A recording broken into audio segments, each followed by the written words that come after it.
Simple ಮತ್ತು ಬೇಗ ಆಗೋಂಥ mushroom gravy ಮಾಡೋಣ ಬನ್ನಿ. ಫಸ್ಟು ನಾನು ಬಾಣಲೆಗೆ ಎಣ್ಣೆ ಹಾಕ್ಕೊಂಡಿದ್ದೀನಿ. ಎಣ್ಣೆ ಕಾದ್ಮೇಲೆ ಪಲಾವ್ ಸ್ಪೈಸಸ್ ಎಲ್ಲ ಹಾಕ್ಕೊಂಡಿದ್ದೀನಿ.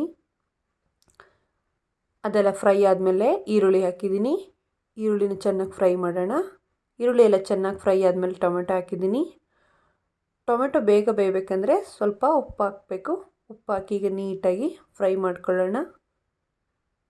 ಇವಾಗ ಟೊಮೆಟೊ ಎಲ್ಲ ನೀಟಾಗಿ ಬೆಂದಿದೆ. ಈಗ ನಾನು ಶುಂಠಿ ಬೆಳ್ಳುಳ್ಳಿ ಪೇಸ್ಟ್ ಹಾಕ್ತಾಯಿದ್ದೀನಿ. ಶುಂಠಿ ಬೆಳ್ಳುಳ್ಳಿನೂ ನೀಟಾಗಿ ಫ್ರೈ ಮಾಡ್ಕೊಳ್ಳೋಣ. ಅದಾದಮೇಲೆ ಅಚ್ಕಾರದ ಪುಡಿ, ಧನಿಯಾ ಪುಡಿ, ಗರಂ ಮಸಾಲ ಮತ್ತು ವೈಟ್ ಪೆಪ್ಪರ್ ಇಷ್ಟು ಮಸಾಲನ ಹಾಕಿ ನೀಟಾಗಿ ಇನ್ನೊಂದು ಸಲ ಫ್ರೈ ಮಾಡ್ಕೊತೀನಿ. ಅದೆಲ್ಲ ಫ್ರೈ ಆದಮೇಲೆ ತೆಂಗಿನಕಾಯಿ, ನೆನೆಸಿರೋ ಬಾದಾಮಿ ಮತ್ತು ಗೋಡಂಬಿ ಈ ಮೂರನ್ನು ನೀಟಾಗಿ ರುಬ್ಕೊಂಡಿದ್ದೀನಿ, ಅದನ್ನು ಹಾಕ್ತಾಯಿದ್ದೀನಿ.